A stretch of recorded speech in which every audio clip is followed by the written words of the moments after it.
Europe 1, 7h40, Maxime Switek. Expectra, recrutement de profils hautement qualifiés, vous présente les éditorialistes.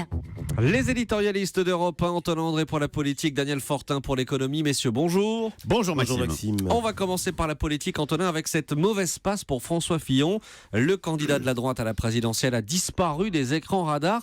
On ne le reverra pas avant début janvier. Et en attendant, les coups de ses adversaires pleuvent et les mauvais sondages se succèdent. Oui, François Fillon accusé quasi quotidiennement maintenant d'intelligence avec l'ennemi, ici même sur Europe 1 par le candidat à la primaire de gauche, François de Rugy.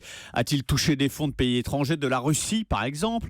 François Fillon accusé d'être un autocrate chez les Républicains. Laurent Wauquiez dénonce la purge dont seraient victimes les amis de Nicolas Sarkozy, humiliés, oubliés. François Fillon accusé d'être le fossoyeur de la sécurité sociale, l'ennemi des pauvres, des petites gens.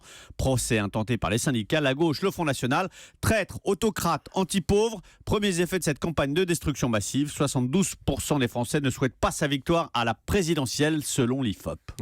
Il ne répond pas en attendant, il ne réagit pas, François Fillon. Non, Jacques Pilan, le communicant de François Mitterrand, vous savez, puis de Jacques Chirac, avait théorisé la rareté de la parole publique comme moyen de la solenniser.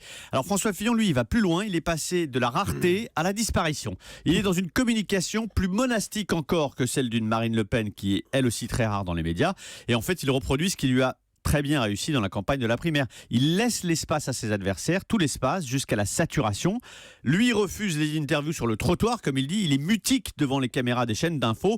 Parler maintenant ne sert à rien parce que les Français sont fatigués, en vacances, ils ne sont pas à l'écoute. Alors ça ne veut pas dire qu'il n'entend pas, même depuis les cimes enneigées où il est en ce moment, parce que François Fillon est en train de faire du ski, et paraît-il, il skie très bien. Il entend ces critiques, mais il n'y répondra que selon son propre agenda. Pas dans le brouhaha hystérique ambiant, il parlera quand il y aura suffisamment de silence pour se faire entendre sans élever la voix. Et donc sans doute pas avant le début de l'année prochaine, avant début 2017. Merci Antonin André.